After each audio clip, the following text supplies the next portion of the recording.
Bienvenidos a Inversiones y Negocios. Estamos hoy con Juan Iriarte, analista económico especializado en la Universidad de George Washington. ¿Cómo estás, Juan? Muchas gracias por visitarnos. Gracias. Bueno, te quería preguntar, Sí. ¿cómo ves vos hoy en el día la economía del país? Bueno, gracias Sofía, antes que nada, por la presentación. Bueno, la pregunta es bastante clara. Vamos a hablar un poco de lo que está pasando en la economía. Recordemos, Sofi, que nosotros durante 25 años estuvimos con un gobierno amoral políticamente y amoral económicamente. ¿Qué significaba esto? Que no solo estaban perjudicando la moral del país, que de hecho fue perjudicada, sino que la economía. Recordemos que cuando asumió Néstor Kirchner y Cristina Kirchner en el 2001, 100 pesos eran 100 dólares. Hoy 100 dólares son 100.000 pesos y 100 pesos, ¿qué te compras con 100 pesos? Nada. Ni un caramelo. Ellos lo que hicieron fue destrozar la moneda argentina emitiendo dinero. ¿Para qué emitían? Bueno, todos sabemos que era para robar. De hecho, Cristina Kirchner está condenada doblemente y va a seguir siendo condenada por todo lo que se robaron. Endeudaron al país. Cuando ellos asumen, la deuda externa argentina era de 120.000 millones de dólares. La dejaron en 980.000 millones de dólares. ¿Sí? Si vos sacás lo que tomó Macri, que fue un Fondo Monetario Internacional de 40.000 millones de dólares, ellos endeudaron en 800.000 millones de dólares. Es decir, exactamente 20 fondos monetarios internacionales. Es decir, hicieron un desastre. Hipotecaron la vida no solo de nuestros hijos, sino de nuestros nietos. Un argentino, el día antes que asuma Néstor y Cristina, cada argentino debía 600 dólares. Hoy debe 3.500 dólares cada argentino. Es decir, 6.500 dólares. Multiplicaron por 20 ese valor. Bueno, ¿esto qué generó? Obviamente, una economía totalmente distorsionada ha generado en lo político que argentinos vayan a vivir al extranjero, la fuga de las mentes. Mucha gente se fue. Exactamente. Y hoy, este gobierno, Milei, en 16 meses, está logrando empezar a acomodar el barco. Recordemos que Cristina Kirchner dejó el 20 de diciembre, la asunción de Javier Milei, el 12 de diciembre, dejó una hiperinflación corriendo al 3.500% anual. Una inflación acumulada del 1.000% de sus últimos 4 años. Se cargaron en el COVID, nos pusieron la pandemia, si bien había un virus a nivel internacional, Suecia cerró 5 días, China, no se tomó la misma medida en exactamente, los demás países. China, que fue los que soltaron el virus, ellos lo soltaron de gusto por iniciar la Tercera Guerra Mundial, estuvieron cerrados 3 meses. Estados Unidos cerró un mes, a nosotros nos tuvieron cerrado 24 meses, 2 años. ¿Por qué? Lo dijo muy bien el ex ministro de Economía, Guzmán, porque nos medía bien. Alberto daba alto y Cristina daba alto en las encuestas. Entonces destrozaron, se encargaron con la vida de más de 60.000 personas solo en Argentina. El kirchnerismo fue dueño del holocausto más grande y sanguinario que se generó en la República Argentina en su historia. Cristina Kirchner se cargó casi 60.000 muertos en 2 años. No solo eso, mataron económicamente a casi 48 millones de argentinos. Bueno, dejaron una hiperinflación corriendo al 3.500% anual. Milei logró desactivar esa bomba en 16 meses. Pasamos de una inflación y una hiperinflación al 3.500% al 2,8%. Un logro gigantesco. Hoy vos tenés previsibilidad en lo económico, tenés previsibilidad en lo moral. Milei está empezando a poner a los delincuentes en prisión. Recordemos que el kirchnerismo en la pandemia nos soltó a los delincuentes y le dio celulares hasta el día de hoy. Bueno, Milei va de a poco tratando de resolver eso. De hecho, los resultados se ven en la última elección que se realizó en la ciudad de Buenos Aires, que si vos querés fue un adelanto de lo que serían las PASO. Milei, de no existir, pasó a sacar el 30%, salió primero, y eso es una tendencia a nivel nacional, que se va a reflejar en las elecciones del 22 de octubre, seguramente, donde la gente va a votar, siempre el argentino vota con el bolsillo, va a votar una estabilidad financiera, una inflación a la baja y un dólar estables. Y todo eso va a hacer que seguramente el gobierno de Javier Milei logre obtener muy buenos resultados y pueda lograr tener una mayoría en el Senado, en la Cámara Alta, en la Cámara Baja, y eso le va a permitir a la Argentina poder de alguna forma empezar a salir de este caos que dejó Cristina Kirchner. Bueno, estamos de alguna forma pasando a una mejora. ¿Qué es lo que te va a permitir? Que este gobierno le va a permitir que toda la gente de clase media y la clase humilde logre mejorar sus recursos. De hecho, recordemos que Javier Milei en menos de 16 meses, recordemos que Cristina Kirchner dejó la línea de la pobreza, 7 de cada 10 niños pobres. Sí. ¿Sí? Bueno, Milei lo bajó ¿a cuánto? A 3,5. Hoy 3,5 niños de 10, ¿sí?, son pobres. Es decir, y el discurso de ellos es al revés. Y el discurso de ellos al revés. Bueno, recordemos que Cristina Kirchner, como buena manipuladora, manipula desde las emociones, bajando. También escuché que el dólar iba a subir un montón. Bueno, exacto. Acordate que Cristina Kirchner, el día que se sacó el cepo, dijo: Milei, te mandaste una devaluación del 30% y la inflación va a ser del 30%. No se devaluó y la inflación fue del 2,8%, más baja que el mes anterior. Entonces ahí te habla de lo que, cómo miente la líder política. Obviamente que sus seguidores que no piensan la siguen emocionalmente. Lo mismo pasa en el fútbol. Es el fanatismo. El fanatismo, pero vos lo podés entender en el deporte, claro, pero no cuando vos te estás jugando tu vida, exactamente. Bueno, gracias a Dios las cosas se están haciendo bien y Milei logró sacar 10 millones de argentinos de la pobreza en 16 meses.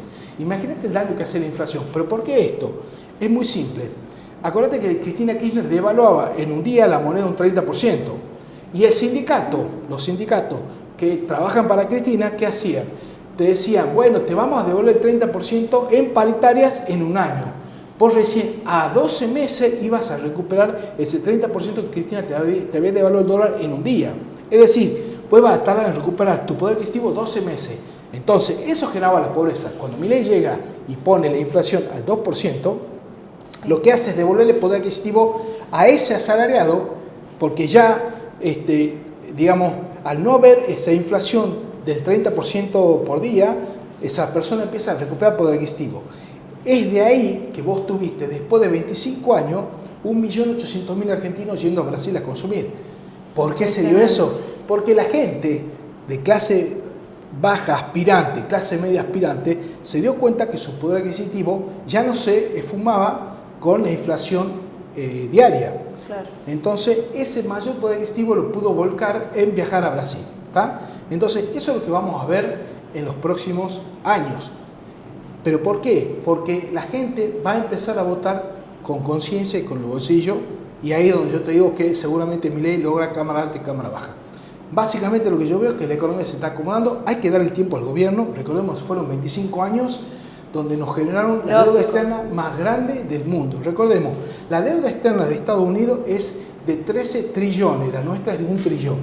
Pero Estados Unidos es la economía más grande del mundo. Recordemos que la economía de Estados Unidos son 50 PBI de Argentina, pero en relación deuda-producto, nosotros tenemos la relación más alta del mundo y en la historia de la economía, ¿no?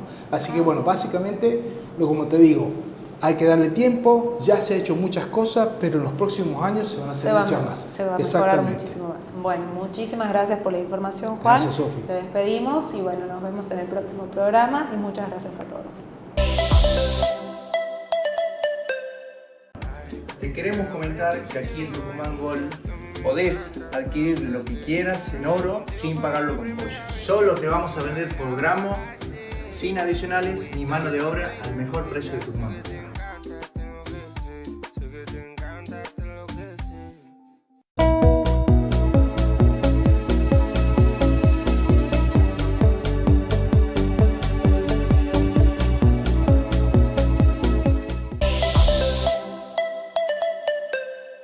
Bienvenidos a Inversiones y Negocios. Hoy tengo el gusto de tenerlo acá a una persona que admiro no solo en lo personal, sino en lo profesional, Eduardo Robinson. ¿Qué tal, Eduardo? ¿Cómo estás? Muchas gracias, Juan, y gracias por la invitación y por supuesto por tus palabras. Un gusto. Siempre un gusto tenerte, Eduardo. Bueno, Eduardo, contanos un poco cómo estás viendo la economía en esto de esta nueva economía que estamos sin cepo y cómo ves que va a pasar y se va a transitar, te diría ya mirando las elecciones del 22 de octubre, ¿no? Bueno, Juan, mira, precisamente un panorama económico donde digamos, siempre el gobierno y siempre cierta proximidad a las elecciones, porque parece que están cada vez, digamos, más cerca, ¿no? Es como que se aceleran los tiempos, Sí. ¿no? Uno, digamos, desde mi punto de vista estamos viendo una economía que, si bien ha logrado, yo te diría, controlar la inflación, es una inflación que está controlada, todavía muy alta, todavía ahí en valores del 2, 3, hasta 4% mensual, oscilando, Sí.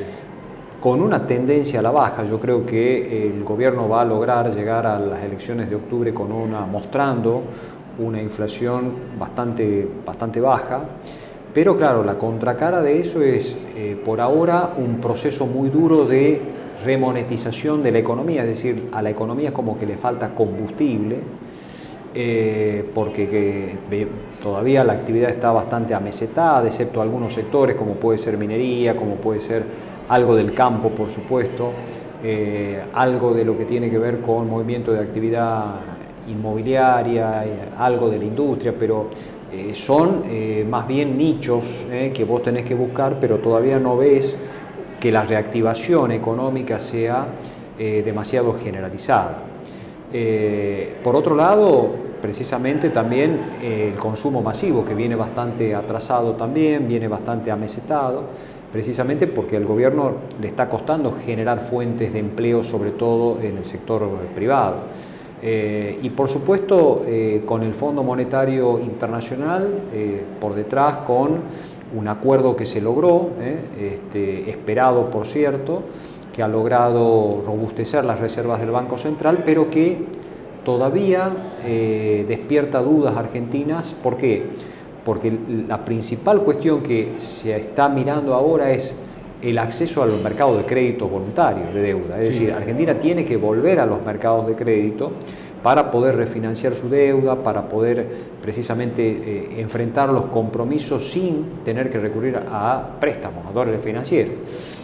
Los dólares comerciales alcanzan para estabilizar el tipo de cambio, pero claro, hay fuertes vencimientos de Argentina y hay que precisamente tener acceso a los mercados, pero todavía el riesgo país está 650, 700 puntos, está oscilando en esos valores que por ahora es prohibitivo para Argentina ese reingreso a los mercados, ¿no? ¿Pensás, Eduardo, que era necesario para salir del cepo, digamos,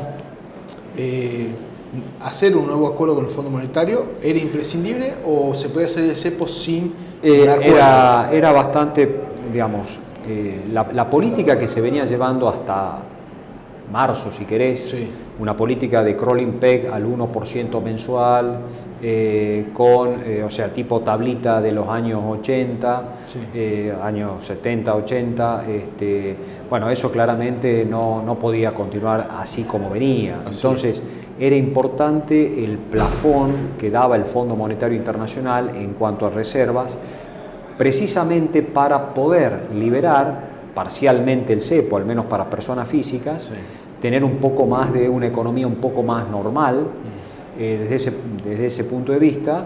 Por lo tanto, para Argentina, en esos momentos, digamos en abril, era importante, digamos, el acuerdo. No había forma de hacerlo de otra manera. De hecho, inclusive, pensás que, digamos, esa presión, digamos, donde vuelve a levantar la inflación, se vuelve a escapar un poco el dólar, tenía que ver con que el modelo del crawling peg, de la tablita de Martín y Dios, estaba ya al límite. Exactamente, estaba al límite, estaba ya exigido. Y además, bueno, el mercado estaba mirando que el acuerdo se dilataba, entonces ahí había todo tipo de expectativas, qué podía pasar. Bueno, finalmente terminamos yendo a un esquema de bandas cambiarias donde el dólar está fluctuando en ese rango de entre 1000, el original, ¿no? 1000, 1400, y que va a terminar con, digamos, las proyecciones a diciembre, si es que se mantiene el 1% tanto para la banda superior como para la inferior, en 9.32 el dólar hacia abajo y 1.500 en el límite superior de la banda, ¿no? Y pensá que fue exitosa la salida del cepo. Recordemos que Cristina Kirchner decía que se devaluó un 30% y eso se iba a trasladar en la inflación.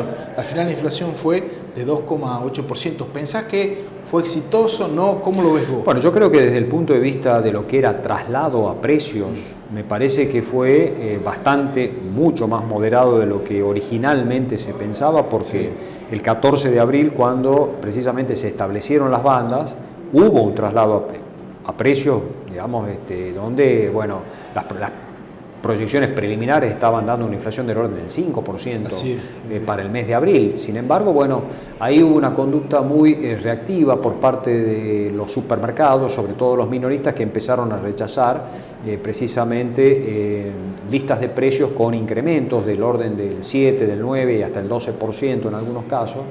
Y entonces a mí me parece que esa reacción que tuvieron los supermercados y también el hecho de que el dólar estuvo más cerca del piso de la banda que del techo, me parece que eso trajo aparejado y como te decía también, hay una cuestión fundamental: el consumo todavía no levanta, el consumo claro, eso masivo. te iba a decir, el consumo no levanta. Los supermercadistas pensás que porque la base monetaria está estable hace casi un año, exacto, o de última puede aumentar, digamos, mensualmente con los acuerdos que hacen los sindicatos con el gobierno, que está, a ver, con los sindicatos con las empresas, que están en el orden del 1.8, 1. Exacto. ¿Vos pensás que por arriba del 1.9% es factible que suban los precios, y bueno, o lo está frenando la masa de peso?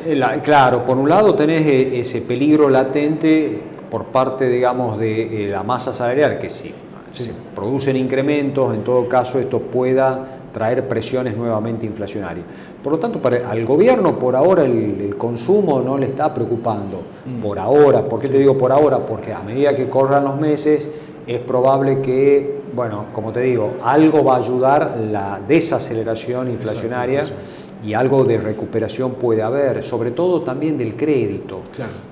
Volvió, digamos... El crédito va a dinamizar. El crédito, ¿no? Cuota fija. Crédito cuota fija, las tarjetas de crédito que están ofreciendo hasta 12 sin interés. Exacto. Entonces hay cierto apalancamiento por parte del consumo que puede traer, no te digo una mejora muy significativa, porque, digamos, para las elecciones y para la economía faltan relativamente pocos meses, pero... desde el punto de vista de lo que es, digamos, una economía que va a llegar a las elecciones de octubre con un tipo de cambio estable, con una inflación a la baja y con un nivel de actividad económica que moderadamente, sin mostrar demasiados saltos, pero que comparado con el año pasado va a tener cifras en verde.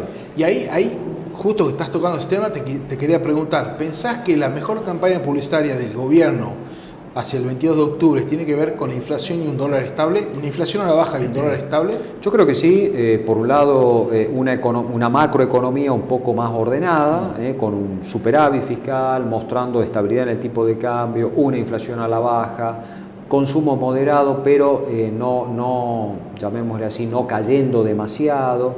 Y desde el punto de vista político, bueno, sin, digamos, una oposición demasiado sólida, demasiado solvente del otro lado.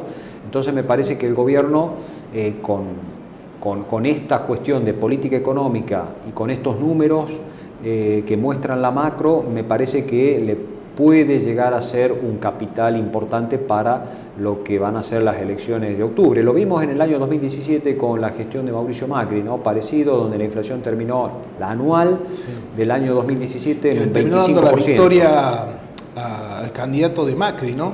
Exactamente. En ese momento era el candidato de Macri con Cristina Kirchner. Perdía Cristina Kirchner. Bueno, Esteban Bullrich, ¿no? Esteban Bullrich, exactamente. Esteban Bullrich en la provincia de Buenos Aires, digamos, Cristina perdió en la provincia de Buenos Aires y Bullrich hizo una buena elección. En general, digamos, el PRO hizo una buena elección a nivel nacional. Y es lo que vos decís, porque Bullrich, si bien era un jugador dentro del PRO, no era Macri. No. Y lo que sí, y Cristina Kirchner era Cristina Kirchner, y se terminó jugando la estabilidad económica y terminó ganando la estabilidad económica. ¿Pensás que la estabilidad económica siempre es el mejor candidato más allá de los nombres personales? Es un aliado muy importante. Que un gobierno llegue a las elecciones con estabilidad macroeconómica, con alguna recuperación en el poder adquisitivo, sin, digamos, disrupciones fuertes en lo macro, siempre es un aliado fundamental. Sí, la tranquilidad es muy importante. El bolsillo a la hora de votar tiene la última palabra, creo yo, ¿no? Entonces yo creo que eso va a ayudar mucho, va a ser un gran aliado del gobierno, pero por supuesto estamos en la Argentina, el contexto internacional está muy cambiante, y bueno, digamos, esto, como te digo, Juan, prácticamente es, no te digo día a día, pero sí hay que seguirlo de cerca, ¿no? El caso argentino, vos sabés que digamos, no, lo que luce hoy, mañana puede no ser demasiado, con lo cual siempre hay que ir con cuidado, ¿no? Bueno, excelente, Eduardo. Seguramente te vamos a estar invitando nuevamente para seguir cómo va la dinámica de la economía y obviamente afectando siempre sobre la política. Muchas gracias, Juan, a vos, gracias por la invitación y bueno, va a ser con todo gusto. Muchas gracias, Eduardo, ¿no? Vamos a un corte y ya volvemos. Te queremos comentar que aquí en Tucumán Gold podés adquirir lo que quieras en oro sin pagarlo con pollo. Solo te vamos a vender por gramo, sin adicionales ni mano de obra, al mejor precio de Tucumán.